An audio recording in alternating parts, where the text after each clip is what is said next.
Alright, so I got home, I got in an argument with my mom. She slapped me across the face. She began to hit me. She started beating me. I didn't like it, so I strangled her to death. You have forfeited your right to live at all. Shall be executed in a method provided by Florida law. All right, what we gonna do next? Quincy, what we gonna do next? Come on. Talk to me. Okay, let's go then. Talk to me. Get the fuck. Get the fuck.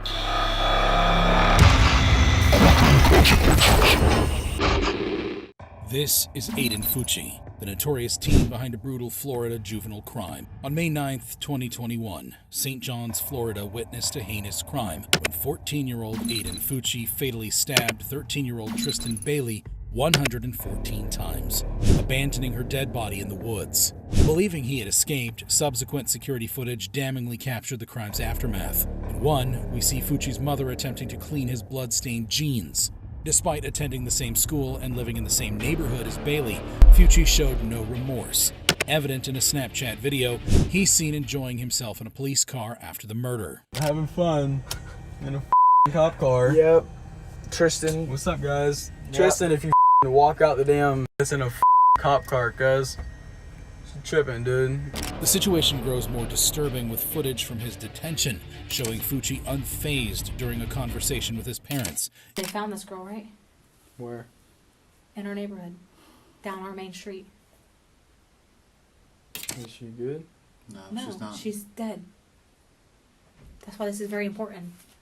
It's all on you right now. What is my problem? You were He the was last the one last with one her. seen with her. So right now, it's facing you right now, son. This is very serious, Aiden. You can't act like I don't know. I don't know. You can't, and you can't He say nothing understands that's this is gonna mess you up. serious. Clearly, you understand, right? Mm-hmm. Everything you say will affect you. As the trial commenced, Fucci, tried as an adult, faced first-degree murder charges. The evidence was damning: the knife used in the crime, security footage, and witness accounts from friends and his girlfriend all pointed to premeditated murder. 114 stab wounds, 49 defensive wounds, 35 wounds to the head and neck, 29 to the back and shoulder, and 6 fatal wounds. Aiden kept knives for protection. He always had a knife on him if he wasn't at school. He would keep his AirPods. He listened to music to try and calm him down. He said that helped him with his anger. The trial's emotional peak was reached with victim impact statements, particularly when Tristan's sister presented 114 heart-shaped marbles, symbolizing each wound inflicted on her. 114.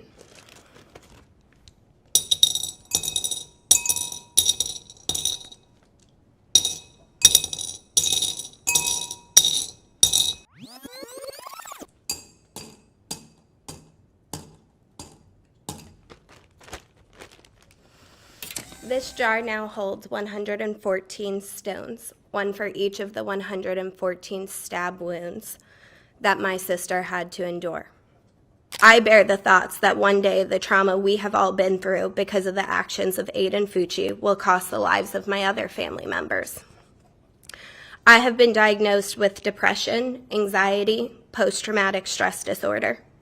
I have been unable to work at times during this process due to the trauma and PTSD attacks triggered by knives, blood, and open wounds. My relationships have suffered. My physical and mental health has diminished, and my goals for the future have seemingly disappeared. Aiden Fucci didn't just take Tristan's life that day. He took everything from us. As the verdict came, Fucci was sentenced to life in prison for the brutal murder of Tristan Bailey, a sentence reflective of the monstrous nature of his crime. Mr. Fucci, having entered a plea of guilty to the crime of first-degree murder, I adjudicate you guilty of the premeditated first-degree murder of Tristan Bailey.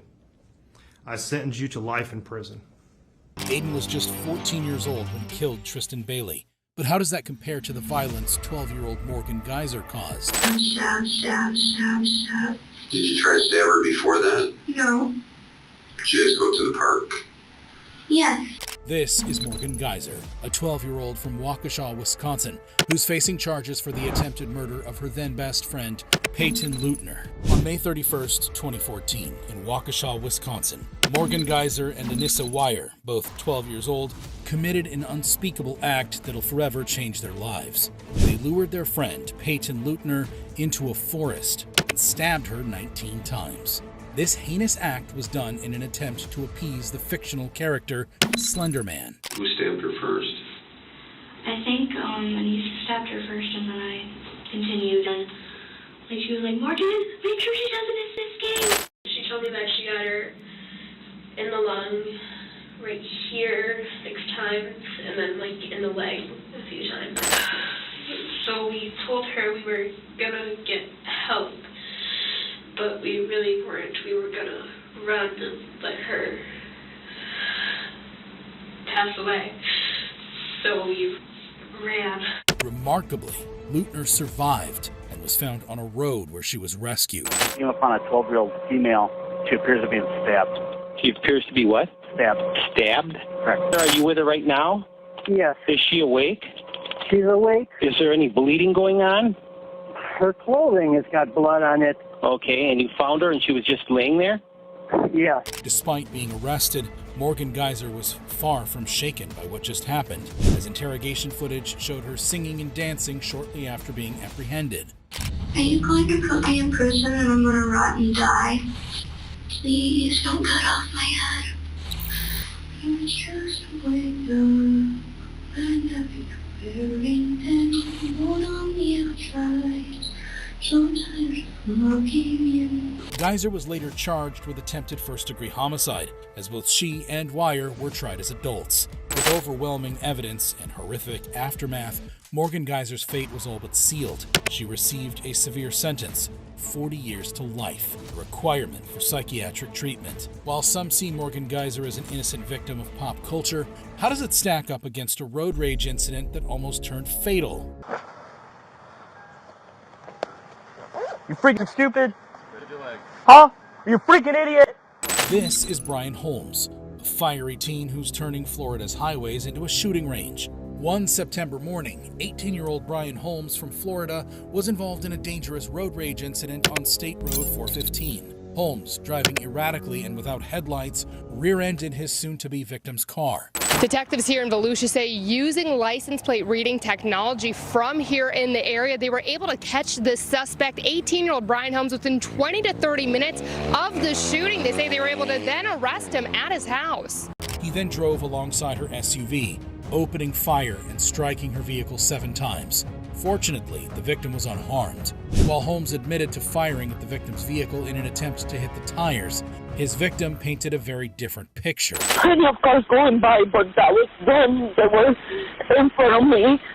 Then they kind of like moved to the right lane. And when I passed, they started shooting. Volusia County Sheriff's deputies rapidly apprehended Holmes using license plate reader technology. During the arrest, a handgun fell from his waistline, contradicting his initial claim of being unarmed. The car. Step out of the car. Okay, you don't have a gun or anything on you, right, man? All right, step away from the car. Step away from the car. Step away. Stop. Stop. Stay there.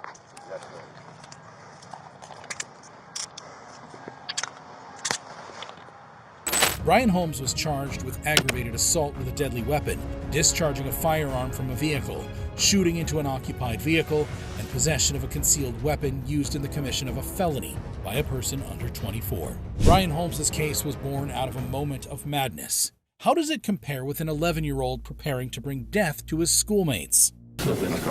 Talk to me.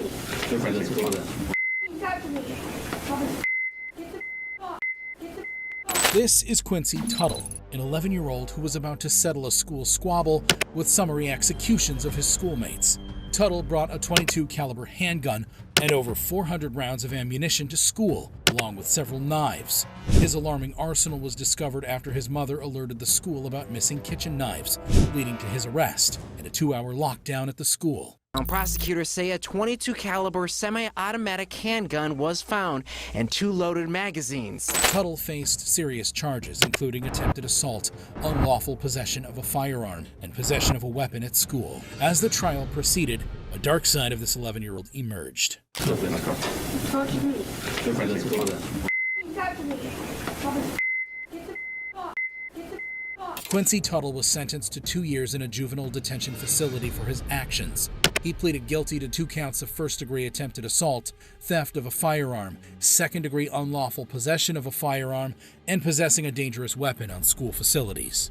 While Quincy Tuttle's school crime might have a chivalrous beginning in trying to defend his friend, our next case has another kid killing his mom over bad grades. Alright, so I got home, I got in an argument with my mom. She slapped me across the face, she began to hit me. She started beating me. I didn't like it, so I strangled her to death. This is Gregory Ramos, a teen who killed his own mother in cold blood. In DeBary, Florida, a chilling event unfolded on November 2nd, 2018. Gregory Logan Ramos, then 15, strangled his mother, Gail Elaine Clevenger, following an argument over a bad grade. Emerging facts horrified the nation about this case, as the victim was buried beneath the church's fire pit and the scene cleaned to perfection. Ramos's meticulous planning and execution of the crime were shocking, particularly given his age and the calculated nature of his actions. She slapped me across the face, she began to hit me. She started beating me. I didn't like it, so I strangled her to death. I put her in a wheelbarrow, I put her in my car, I took the car, I had a mental breakdown where I almost committed suicide 3 times. I drove back to the church, I began to dig a hole. I dig a hole right under the fire pit. I dug a pretty deep hole, pretty deep, deep enough to put a body in, alright? All the stones were arranged, it was a fire pit. And this is where him and his friends would always come. We did a cursory search. Unfortunately, her foot was protruding after digging down maybe 8 or 10 inches. That's not really a big place to where he put his mom. The charges came in hard. First-degree murder, abuse of a corpse, and tampering with evidence. Ramos pleaded guilty, as his friends Dylan Keglarek and Brian Porras were also charged as accessories for helping to cover up the crime. I checked the entire house because I was looking for her, but she's not here. I just got home, and my house is completely trashed. It looks like someone broke in the side door. With compelling victim statements, overwhelming evidence, and the cold calculations in the execution of the crime, the verdict was never in doubt. Gregory Ramos was sentenced to 45 years in prison. The sentence for count 1 is 45 years in the custody of the Florida Department of Corrections, followed by lifetime probation. Probation will have the standard conditions, with the special condition of a mental health evaluation. Murders in the family like the case of Gregory Ramos go deep, but how does it compare to Austin Myers, who brutally murdered his schoolmate? If you kill me, it won't fix anything. It won't bring Justin back. It's only gonna hurt more innocent people. This is Austin Myers of Ohio, an amateur robber and convicted schoolmate killer. Austin Myers, alongside Timothy E. Mosley, was involved in the murder of 18-year-old Justin Back in Waynesville, Ohio, on January 28, 2014. Myers, who knew his victims from middle school, planned the crime meticulously, seeking to rob Back's stepfather's safe. Strangling them, that way it would create no mess. Pretty much be an easier job to handle. Obviously, Justin was trying to put up a fight, and he wasn't overpowering us. The plan tragically escalated as Myers and Mosley fatally stabbed and strangled Back. Prosecutors say Myers and co-defendant Tim Mosley hatched a plan to burglarize and kill Justin, then carried it out inside the Navy recruit's home in Wayne Township. They choked him, stabbed him 21 times, dumped his body in Preble County, and then fired 2 rounds into it. As the trial began, Myers faced several charges, including first-degree murder. He was accused of orchestrating the crime, despite Mosley being the one who did the fatal stabbings. Mosley and Myers are each charged with aggravated murder and the death of 18-year-old Justin Back. Testimony revealed Myers as the crime's mastermind, including efforts to acquire chemicals for body decomposition and firing twice at the body post-mortem. In an emotional statement, Justin Back's family expressed how crushing the whole incident has been on them. Austin could have stopped it, but tells Justin, it's okay, it's almost over. You could have changed your mind many times, but you didn't. Especially when Justin was begging for his life. I'm not going to stand up here and tell you how much I hate you. That is without question. I would just hope that every time you close your eyes at night, you see my son Justin. No, I've made a horrible mistake. I'm only 19 years old. I think there's a lot of good things I can do with my life if you allow me to keep my life. Austin Myers was sentenced to death, becoming the youngest inmate on death row in Ohio at the time. Defendant does not understand how precious life is. The court finds that the state has proven beyond a reasonable doubt that the aggravating circumstance outweighs the mitigating factor. Therefore, the sentence of death shall be imposed upon Austin Gregory Myers on the charge of aggravated murder. Bringing a close to the terrible episode. As Austin Myers' future killing plans were stopped in their tracks, there was no such luck in our next case, where Marlon Joseph killed his mother's girlfriend and her young daughter. Meet Marlon Joseph, whose uncontrolled rage escalated an everyday kid's dispute to a full-blown double homicide. Marlon Joseph, residing in West Palm Beach with his extended family, was embroiled in a fatal altercation with a neighbor on December 28, 2017. A quarrel with Marlon's daughter and that of Kalada Crowell, Kyra, culminated in the brutal execution of both mother and daughter. I heard the shots. I was just getting home. Me and my wife were just coming home. We heard the shots. And you saw Kyra out I there? saw that little girl laying out there, yes. Joseph faced first-degree murder charges, with mounting evidence and eyewitness accounts against him. Prior convictions did not help his case either. On February 26, 2020, his fate was sealed. Joseph received a death sentence, which marked the first such sentence in Palm Beach County since 2002. The jury found the murders particularly heinous and premeditated, noting Kyra's age as an aggravating factor. A jury has recommended 28-year-old Marlon Joseph be sentenced to death. Now, this is the moment Joseph would learn his fate. Marlon Maurice Joseph, you have not only forfeited your right to live among us, but under the laws of the state of Florida, you have forfeited your right to live at all. Accordingly, it is hereby ordered and adjudged that, as to count 1, for the first-degree murder of Kalada Crowell, Marlon Maurice Joseph shall be delivered into the custody of the Florida Department of Corrections at the Florida State Prison. You shall be confined there until a date certain selected by the governor of the state of Florida, and on that date you shall be executed in a method provided by Florida law. Getting heated with your neighbors can lead to life-changing, terrible decisions. But how does it compare to Mackenzie Shirilla's jealous love turning into a double murder situation? So deeply sorry. I hope one day you can see I would never let this happen or do it on purpose. This is Mackenzie Shirilla, an aspiring teenage model whose suicide attempt left her in a double murder trial. In Ohio, a devastating crash claimed the lives of 2 young individuals.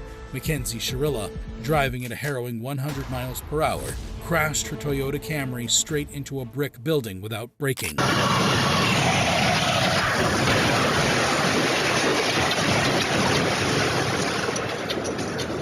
Dominic Rousseau, 20, and Davian Flanagan, 19, Mackenzie's unfortunate passengers, were pronounced dead at the scene.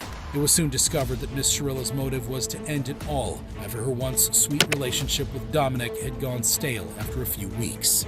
As the trial began, Shirilla faced mounting evidence from the prosecution of the cold, premeditative nature of her crime, attempting a half-successful murder-suicide with her boyfriend and his friend.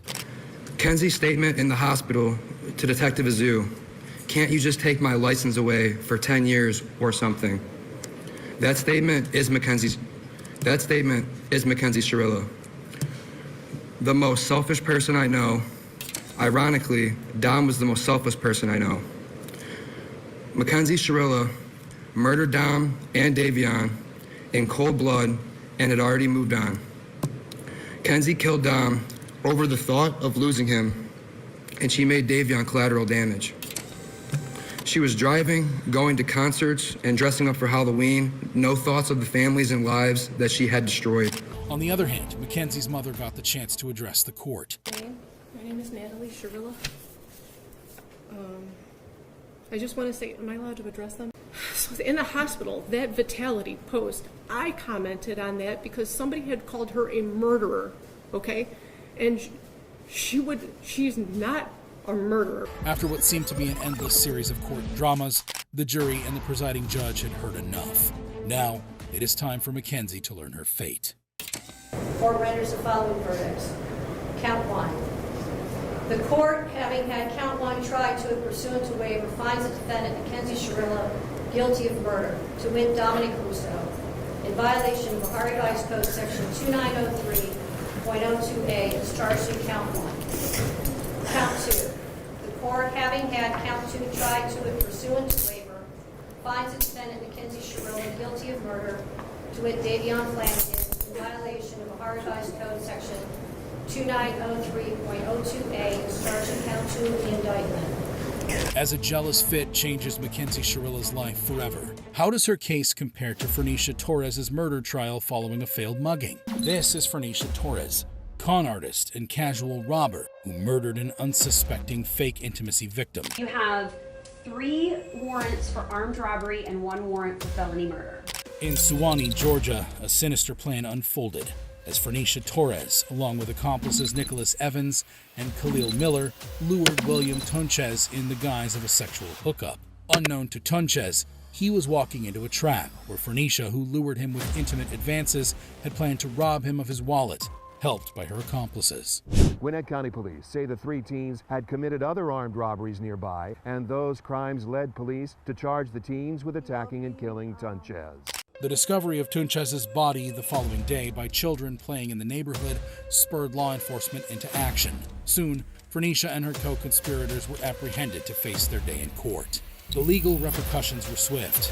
Torres, Evans, and Miller faced charges including felony murder and armed robbery. As the charges were read, Fernisha showed what seemed to be genuine shock at the charges against them, setting the stage for a dramatic trial. 3 and 1 warrant for felony murder. Because of those warrants, those are the charges that are pending right now. Fernisha and her gang were sentenced to life in prison without parole, bringing an end to their young criminal careers. As Fernisha and her crew continue to face the wrath of justice, we go back to school, where Willard Miller is about to end the life of his Spanish teacher. Was she murdered for giving a student a bad grade? That's the chilling new claim by prosecutors in the slaying of a beloved high school Spanish teacher. Meet Willard Miller, a high schooler who killed his teacher over bad grades. Unspeakable. That's the word one school official is using to describe the murder of a beloved high school teacher. Her body, with severe trauma to the head, was found hidden in a local park. And now 2 16-year-old students have been charged as adults in her killing. A high school student, Willard Miller, stands accused of brutally killing his teacher over bad grades. In an act that stunned the community, Miller took the shocking decision of beating a beloved Spanish teacher with a bat until she stopped moving. Hola, ¿qué tal? Buenas noches. 66-year-old Noema Graber was found beaten to death in a park where she regularly went for walks after school. Miller and accomplice Jeremy Goodale, tried as adults, faced first-degree murder charges. Goodale soon came clean, cooperating with prosecutors to get a lighter sentence. I offer my sincerest apologies to the Graber family, but I know my words will never be enough. I've had time to think on what to say, and I'm sorry. Truly sorry. I'm so sorry. To Mrs. Graber's friends and the members of her church, I'm truly sorry for what I've taken from you. Gruesome details of how the murder went down were detailed by Goodale. On November 2nd of 2021, I met Willard Miller at Chautauqua Park. I understood that he had the intent to kill Mrs. Graber. Chaden had brought a bat, among other supplies, to go through with the murder. And after he had struck Nohema Graber, we then moved her off of the trail, where I then struck her, and she died as a result. Afterwards, we removed any evidence that we could, and